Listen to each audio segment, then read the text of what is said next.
Bismillahirrahmanirrahim. Alhamdulillahirrabbilalamin. Wassalatu wassalamu ala asyrafil anbiya'i wal mursalin wa ala alihi wa sahbihi ajma'in. Sidang penonton yang dihormati sekalian, Assalamualaikum warahmatullahi wabarakatuh. Ramadan Mubarak, selamat menyambut Ramadan yang mulia.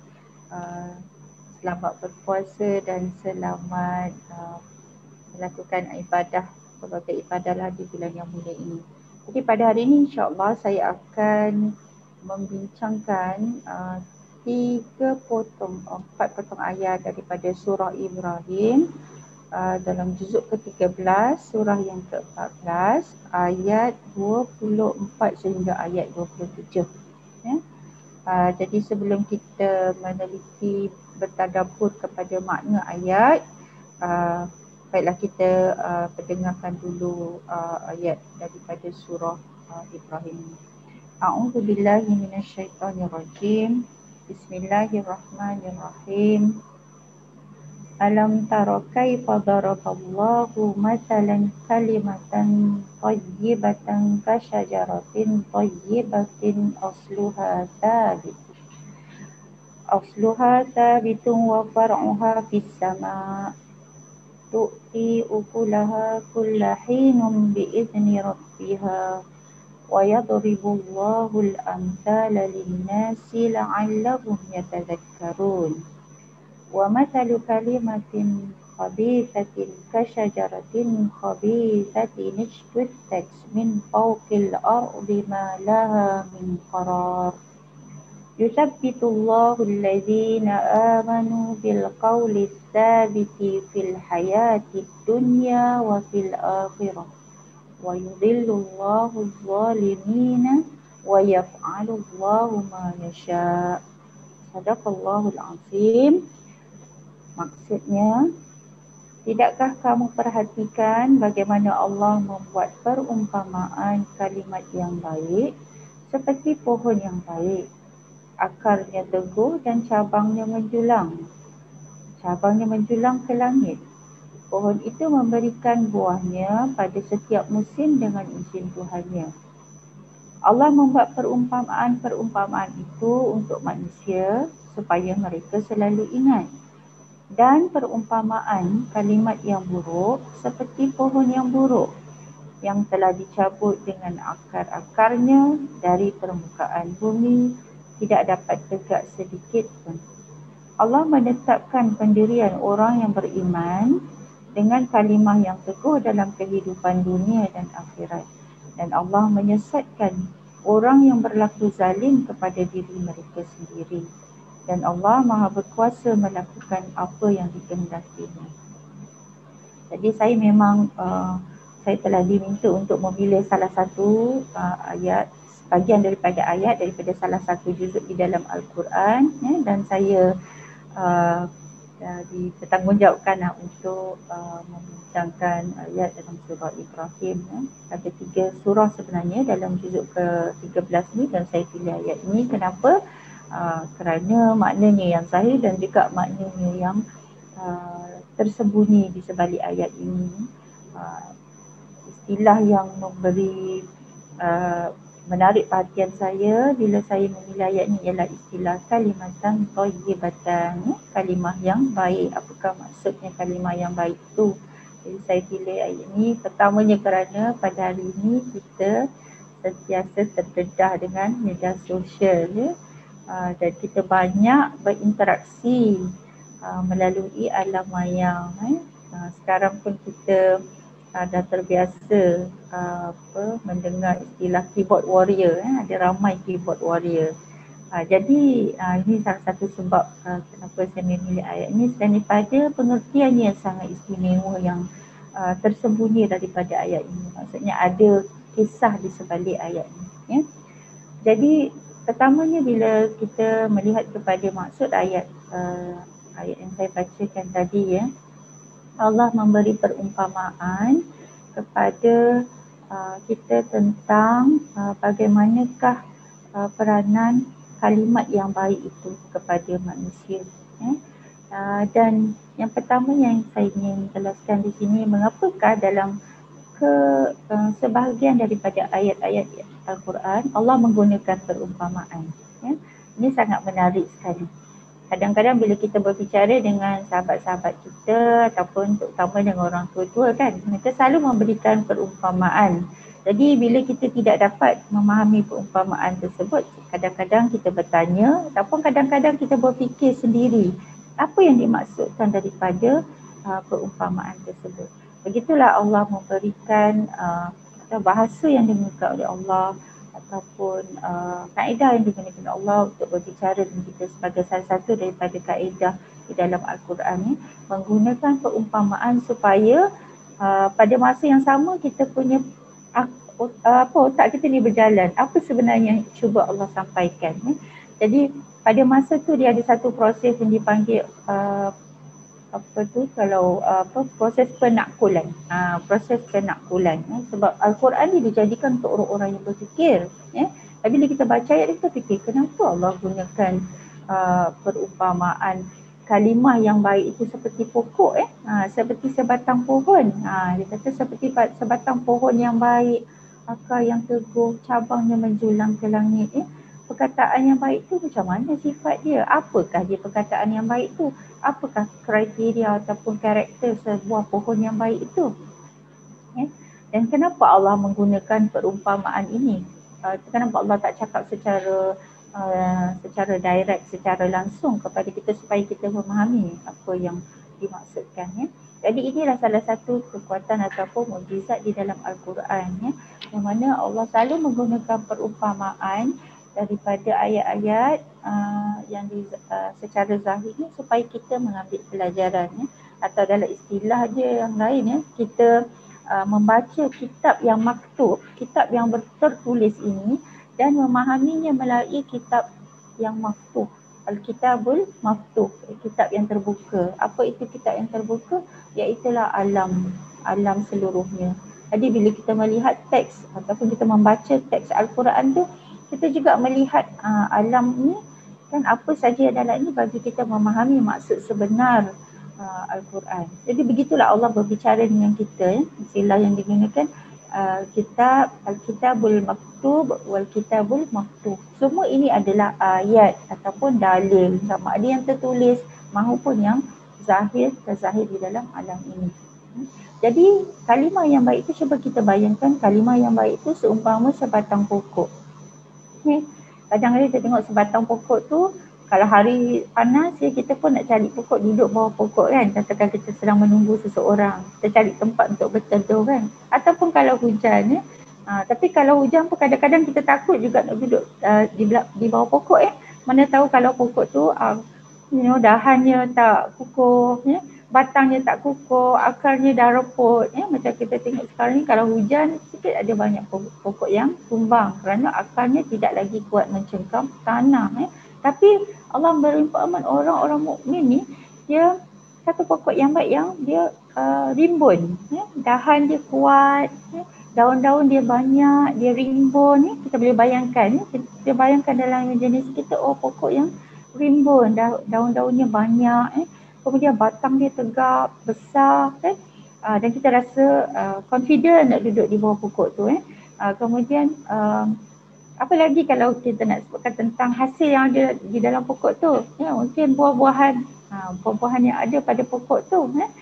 Dan kita boleh bayangkan, katakanlah kalau pokok tu dia berbuah tak kira masa, katakan pokok durian ni berbuah tak kira masa, boleh kita bayangkan, ya. Tapi kita takut nak duduk bawah pokok durian, ya, takut kena buah durian, ya, buah durian gugur kena kepala. Tapi maksudnya saya memberikan pemandangan ini untuk memberi kefahaman kepada kita bahawa kata-kata yang baik tu seumpama sebuah pohon ni macam mana.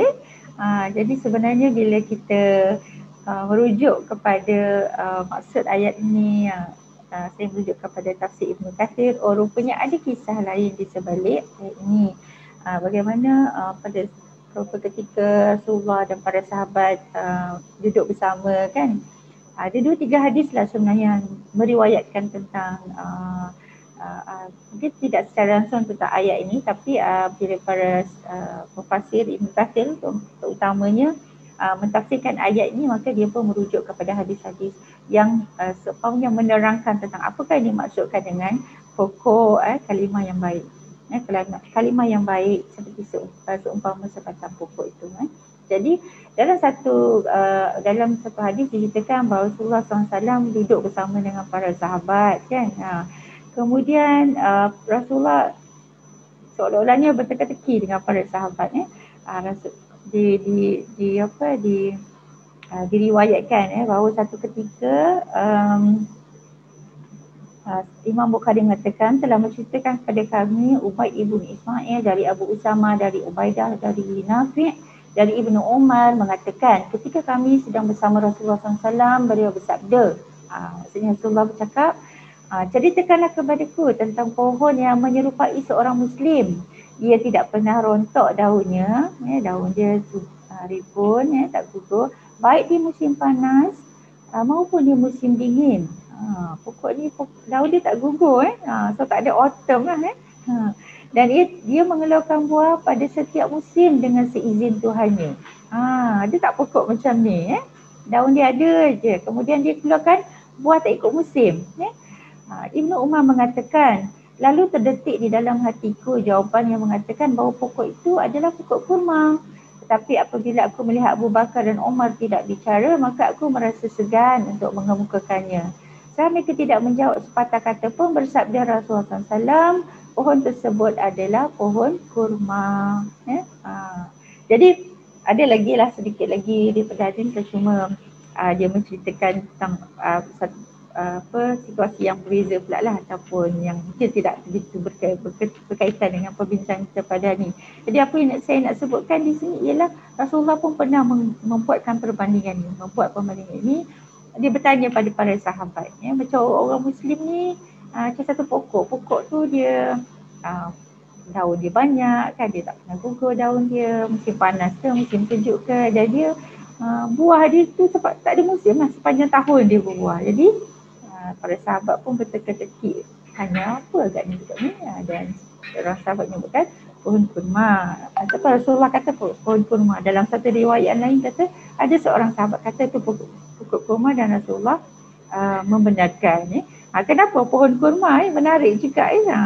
Kita bulan Ramadan ni kita makan buah kurma sebab kajian sains pun membuktikan buah kurma ni ada banyak khasiat, ada potasium, memberi kita tenaga kan, kandungan gula dia memberi kita tenaga.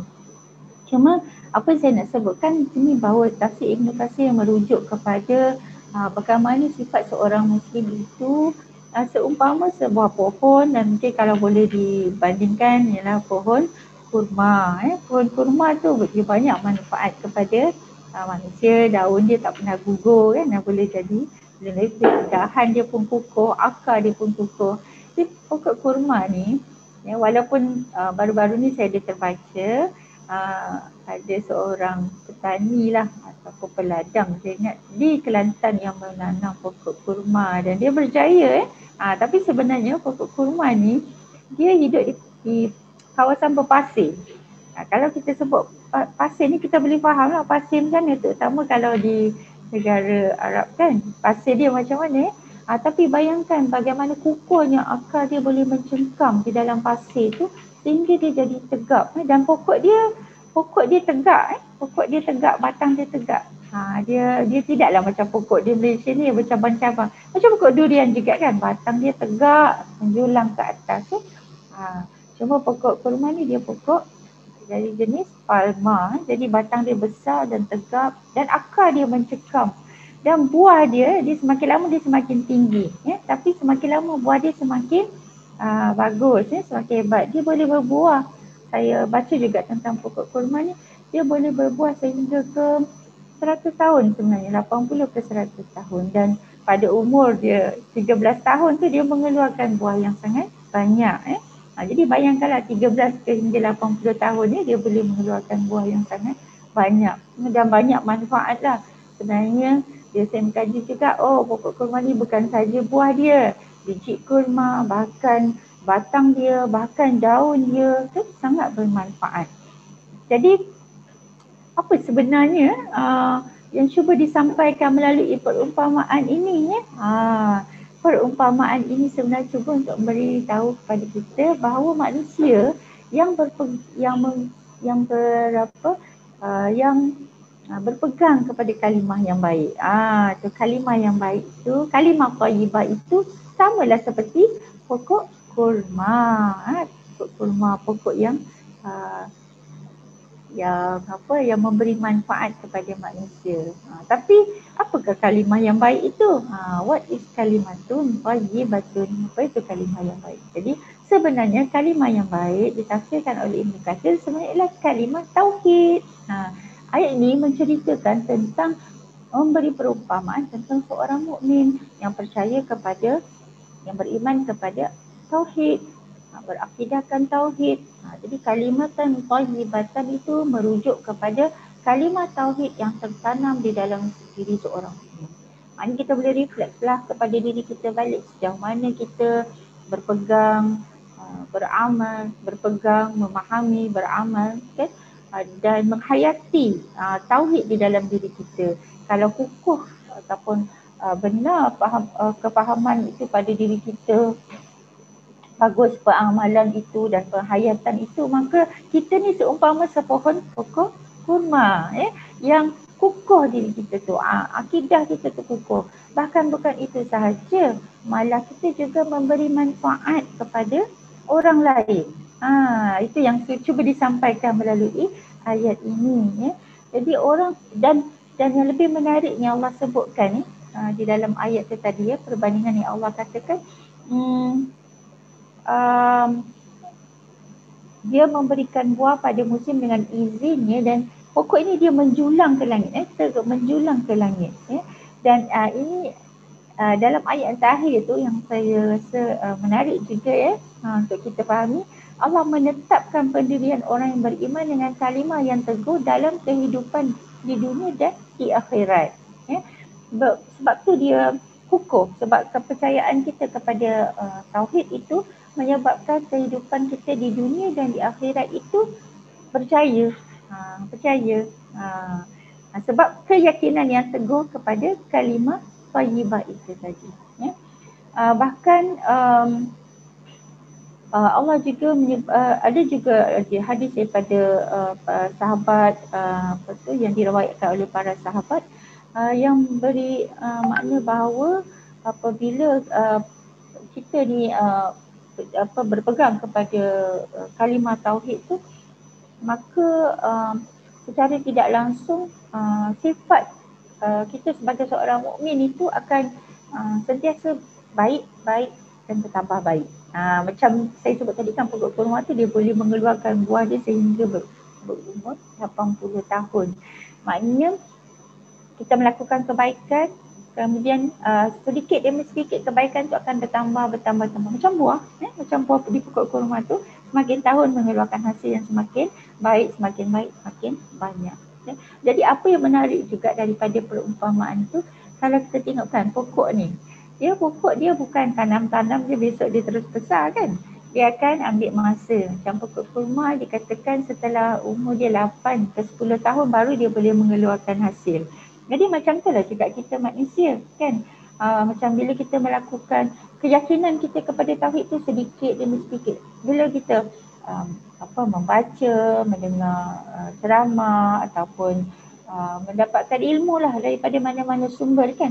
Jadi sedikit demi sedikit keyakinan kita, kefahaman kita, penghayatan kita, peramalan kita jadi semakin baik sebab semakin meningkatnya pegangan kita kepada tauhid, kepada akidah kepada Allah SWT itu. Dan jadi setiap masa orang mukmin ni semakin hari semakin baik. Saya ingatlah pada waktu saya muda dulu kan, kita pergi program-program motivasi. Kadang-kadang ada di antara para motivator kita menggunakan istilah Kaizen. Istilah Kaizen diambil daripada Jepun yang maksud semakin hari semakin baik. The spirit of excellence. Ataupun sebenarnya dalam istilah Islamnya ihsan kan. Jadi semakin hari semakin baik. Begitulah juga perumpamaan ini. Cuba beri makna kepada kita bagaimana kriteria dan sifat seorang mukmin itu. Tapi kenapa? Ini satu lagi isu yang sangat menarik untuk dibincang. Kenapa orang mukmin tu bila semakin kukuh kepercayaan dia kepada tauhid tu semakin baik dia? Kerana Allah menyebutkan macam bila kita membuat kebaikan, mencari kebaikan, maka Allah akan sentiasa membimbing kita ke arah kebaikan. Itu dah dia. Maksudnya kalau diri kita ni beriman, melakukan kebaikan sedikit demi sedikit setiap hari, maka Allah akan pimpin kita kepada hidayah. Jadi secara tidak langsungnya kita akan sentiasa cenderung untuk melakukan kebaikan. Jadi sebenarnya semua ini berpunca daripada kalimah tauhid itu tadi. Jadi sebagai seorang mukmin, hari-harilah kita nak kena reflect. Reflect apakah yang kita internalize, menghayati kepada kalimah tauhid itu tadi. Walau macam mana pun boleh kita mengambil pengajaran daripada ayat ni secara zahir kan. Jadi memanglah daripada ayat ni secara zahir menyebutkan bahawa kita perlu mengucapkan kalimah-kalimah yang baik sebab kalimah yang baik tu ni seumpama sepohon buah, sepohon pokok. Sebab kalimah yang baik ni kadang-kadang kita berinteraksi dengan orang sama ada di alam maya ataupun secara real kan, secara face to face, secara live kadang-kadang bila kita berbicara atau menggunakan perkataan-perkataan yang baik, orang ingat sampai bila-bila. Kadang-kadang saya faham, saya tengok juga di media sosial bila kita membuat posting yang baik-baik, yang positif, jadi orang akan quote kita dan share kata-kata kita sebab dia memberi manfaat kepada orang lain. Dia memberi semangat kepada orang lain, memberi kesedaran kepada orang lain. Jadi makna zahir daripada ayat ni pun tidaklah susah untuk dipahami walaupun sebenarnya dia ada lagi satu makna yang sebenar dan kita kena merujuk kepada tafsir seperti yang telah saya sebutkan tadilah. Dan saya suka juga ambil kesempatan ini menyebutkan apakah dia kalimah tauhid tu sebab saya ingat secara umum ni kadang-kadang bila saya bertanya kepada para pelajar saya di universiti, apa yang kamu fahami dengan kalimah tauhid mungkin kefahaman kita tidak begitu mendasar, jadi menyebabkan kita rasa tauhid tu syahadat lah. Asyhadu an la ilaha illallah wa asyhadu anna Muhammadar Rasulullah. Sebenarnya konsep dan falsafah tauhid tu melangkaui kedua-dua persaksian itu tadi. Persaksian kepada Allah dan persaksian kepada Rasulullah. Makna dia yang sebenarnya lebih mendalam. Jadi kadang pelajar saya kata, itulah percaya kepada Allah itu satu. Percaya bahawa Allah itu Tuhan. Tetapi bukan itu saja sebenarnya kalimah tauhid itu. Kalimah tauhid itu sebenarnya memberi kita kefahaman tentang siapakah Allah itu. Jadi Rasulullah telah diutuskan untuk menerangkan kepada kita siapakah Allah itu. Bahkan juga memberi penerangan kalimah tauhid itu juga menyedarkan kita tentang siapa diri kita, manusia ni. Jadi Allah, manusia, bahkan alam sekitar. Itulah dia tauhid. Satu konsep yang dipanggil konsep kesatuan, iaitu Allah sebagai Tuhan yang mencipta. Allah mencipta apa? Mencipta manusia dan mencipta segala makhluk yang hidup ataupun tidak hidup. Jadi adakah Allah ini terputus atau tidak ada kaitan dengan kita? Tidak. Allah itu ada kaitan dengan kita. Bahkan dia tahu setiap apa yang berlaku. Tahu setiap apa yang terdetik walaupun dalam hati kita. Tahu setiap apa yang berlaku sebelum ini, selepas ini dan pada masa akan datang. Begitulah konsep tauhid tu maknanya begitu rapatnya kita dengan Allah SWT. Begitu juga dengan alam ini. Alam ini mereka semuanya bertauhidkan kepada Allah dan arti kata mereka ni semua menyembah kepada Allah. Menyembah dan arti kata apa yang telah Allah arahkan pada mereka itulah tanggungjawab mereka. Bulan, matahari, bintang kan. Semuanya ada tugas masing-masing dan mereka ini tau'an wa karhan. Kepatuhan mereka kepada Allah itu adalah telah dibentuk oleh Allah SWT. Cuma manusia ni dia berbeza sikit. Manusia ni kepatuhan dia kepada Allah SWT adalah atas pilihan, ikhtiariyah. Jadi manusia ni dia memilih untuk berpegang kepada tauhid ataupun tidak. Sebab itu bila dia berpegang kepada tauhid, dia akan menjadi semulia-mulia makhluk. Tetapi kalau dia lari daripada tauhid, maka dia akan jadi lebih hina daripada makhluk lain yang lebih rendah daripadanya. Jadi itulah hakikat tauhid itu sebenarnya tentang bagaimana kita memahami Allah, ya, bagaimana kita memahami hubungan kita dengan Allah, bagaimana kita memahami hubungan kita dengan alam, dan bagaimana juga hubungan alam kita ini dengan jadi Allah itu sebagai yang paling utama, the ultimate. Kita semua ni adalah makhluk Allah. Jadi dalam konteks tauhid sebegini, bagaimana kita menjalankan hubungan kita, menjalankan tanggungjawab kita di dunia ni. Macam matahari, bulan, sungai, semua ni ada tanggungjawab dia masing-masing kan. Planet ada tanggungjawab dia masing-masing. Habis manusia apa tanggungjawab ni? Tanggungjawab manusia adalah untuk menjadi khalifah. Walladzi ansha'akum fil ardi wasta'marakum fiha, menjadi khalifah untuk mentadbir bumi ini, bahkan juga untuk menyembah Allah SWT. Jadi kita menyembah Allah melalui pentadbiran yang kita lakukan. Jadi itulah begitu mendalamnya kalimah tauhid itu, bagaimana dia memberi kesedaran kepada kita tentang bagaimana kita perlu mengambil tanggungjawab, bagaimana kita perlu berperanan di dunia. Jadi kalau orang mukmin tu dia yakin tauhid, dia tahu dia sebagai hamba Allah, menunaikan tanggungjawab dia kepada Allah, menunaikan tanggungjawab dia kepada makhluk-makhluk yang ada di sekeliling dia, tanggungjawab kepada ahli keluarga dia, tanggungjawab kepada ibu bapa, tanggungjawab kepada anak-anak, tanggungjawab kepada pekerjaan dia, tanggungjawab kepada negara dia, bahkan juga tanggungjawab kepada alam, menjaga kebersihan, tidak merosakkan alam. Bertanggungjawablah dari segi jangan merosakkan alam, jangan menggunakan alam ni sesuka hati, sebab kita adalah pentadbir yang mempunyai amanah. Jadi kalau kita faham dalam konteks tu, itulah, jadi kita akan membawa kebaikan. Kita akan bawa kebaikan sebab kita tahu kalau kita gagal menjalankan tanggungjawab kita, peranan kita akan memberi keburukan. Yang begitu juga Allah sebutkan di dalam ayat ini. Kalau masih ingat tadi lagi, saya bacakan tadi. Dan wa masalu kalimatin khabithatin, perkataan yang buruk. Kalimah khabithah, apa dia perkataan yang buruk itu? Seperti pokok, pokok yang macam mana? Pokok yang buruk. Boleh bayangkan pokok yang buruk jadi masa ni fikiran kita pun mula berimajinasi kan. Pokok yang buruk, yang telah dicabut dengan akar-akarnya. Pokok tu, kita tengok akar dia nampak dah tak kukuh, dah terkeluar kan daripada tanah. Pokok tu pun nampak dah nak tercabut ataupun mungkin dah tercabut. Dan dia tidak dapat tegak sedikit pun. Dan Allah mengatakan bahawa orang-orang yang tidak berpandukan kepada kalimah yang baik ini, kalimah yang buruk ini, mereka ni adalah orang-orang yang sesat. Itu kalau kita memahami dengan konsep tauhid tadi, orang yang tidak berpegang kepada konsep tauhid ni, mereka ni umpama pohon yang buruk. Sebab apa? Mereka akar dia tak kukuh. Jadi akar tak kukuh, macam mana pokok tu nak tegak? Kita tak perlu nak sebutlah dahan ke, daun ke, buah ke. Kalau pokok tu dah tercabut daripada dasar, dia tidak akan dapat memberikan hasil. Bahkan dia akan memberi satu pandangan yang agak buruk juga. Sebab pokok tu dia akan mati je lah macam tu kan. Kalau tak dibersihkan, dia akan mati macam tu. Nanti akan ada tumbuh-tumbuhan lain pula tumbuh di situ kan, ada kulat tumbuh di situ. Jadi dia tidak berguna, tidak bermanfaat.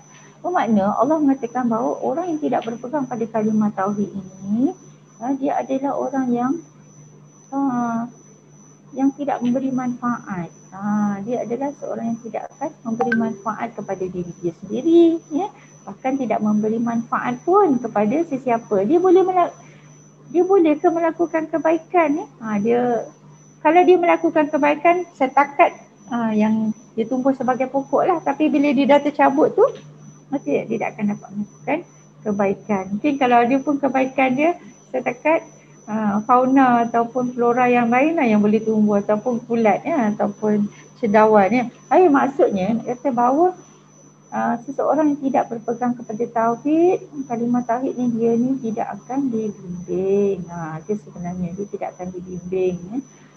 Cara mukmin tadi pegang pada kalimah tauhid, yang melakukan kebaikan demi kebaikan, jadi berganda-ganda kebaikan dia, jadi Allah pimpin dia kepada bahkan makin kukuh dia. makin banyak dia boleh memberi manfaat kepada orang. Tetapi kalau seseorang tidak berpegang kepada kalimah tauhid, ya, pada satu masa nanti dia sendiri akan gugur, dia akan jatuh, dia akan tumbang dan dia tidak akan dapat memberi manfaat. Sebab tu kadang-kadang kalau kita tengok pada hari ini, saya ingat kita boleh mengambil iktibar lah. Ada sebahagian besar daripada kita yang mempersoalkan agama, ajaran agama, mempersoalkan kenapa Allah buat saya macam ni, kenapa saya nak jadi macam ni tapi Allah buat saya macam ni, kenapa saya tidak jadi macam orang lain ni.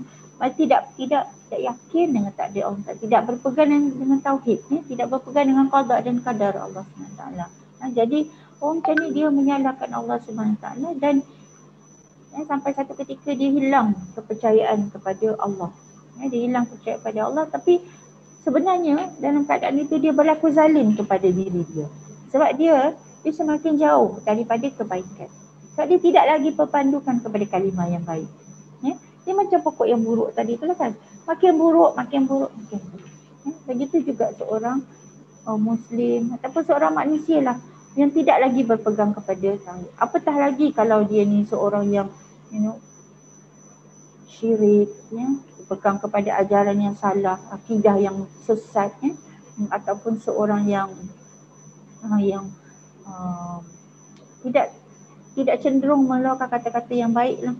Bahkan macam kalau kita nak mengambil pengajaran secara zahir kan, seseorang yang kadang-kadang kalau istilah orang sekarang dia panggil toksik kan.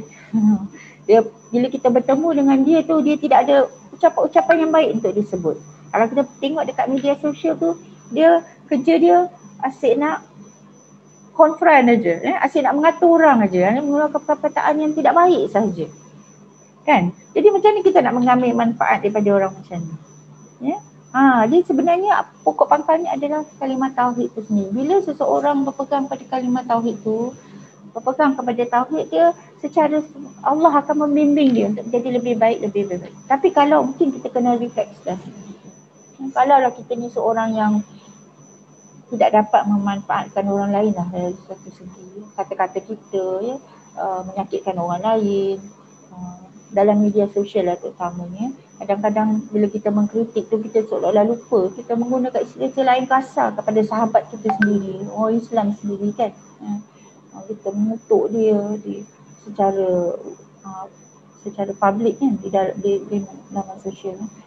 Jadi itu sebenarnya mungkin satu gambaran tentang akidah kita sendiri.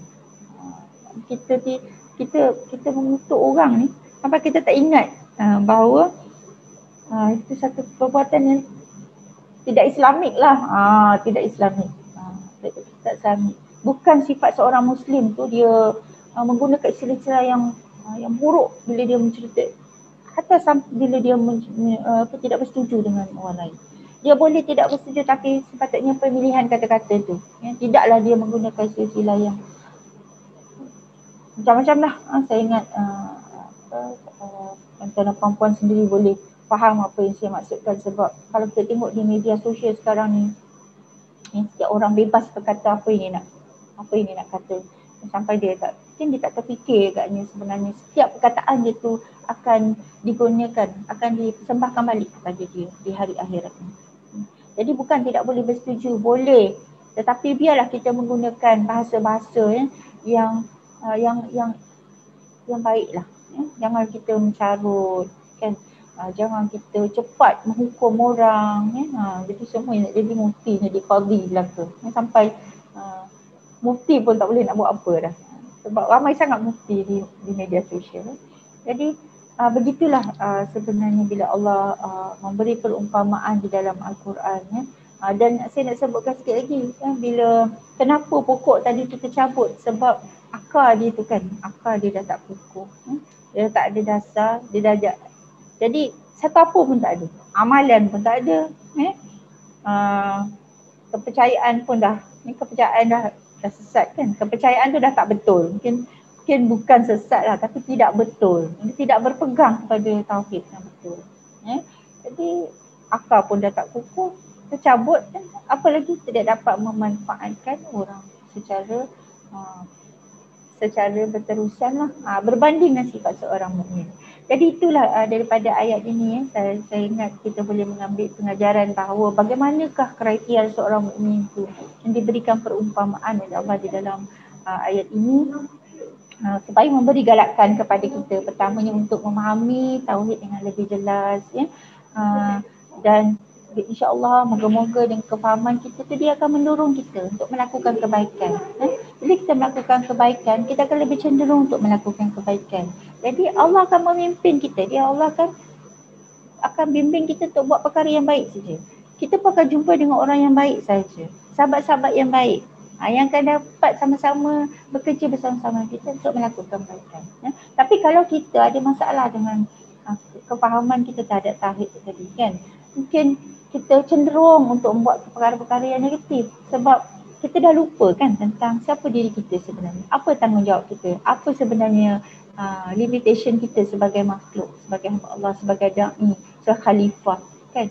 Jadi kita pun kadang-kadang perbuatan kita tu cenderung kepada kejahatan. Jadi macam Imam Ghazali katalah, bila kita buat satu perkara yang mungkar tu, dia satu titik dosa dalam diri kita, makin kita buat sampai satu ketika mungkin kita jadi suka pula melakukan keburukan, melakukan dosa.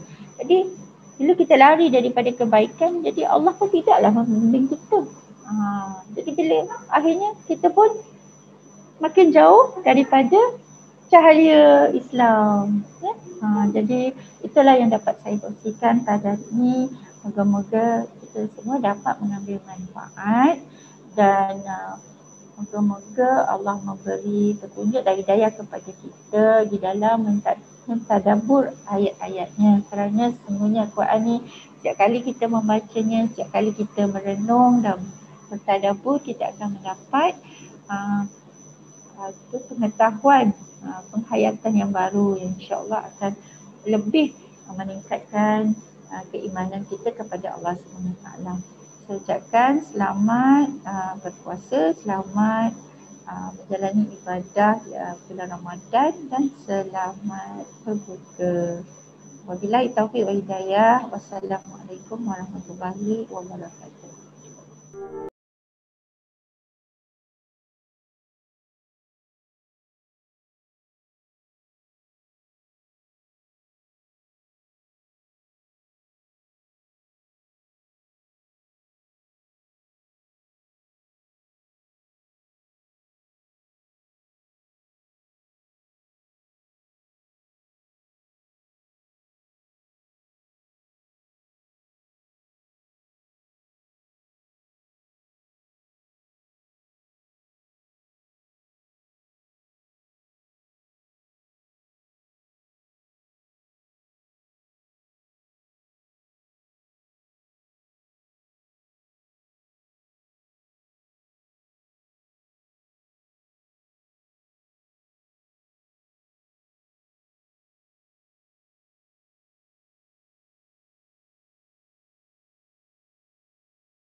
Saudara-saudari, tuan-tuan dan puan-puan sekalian, sebagaimana kita maklumi, Wadah telah pun melancarkan tabung pengembangan Anjung Rahmat. Tujuan tabung ini adalah untuk membeli tanah di bersebelahan dengan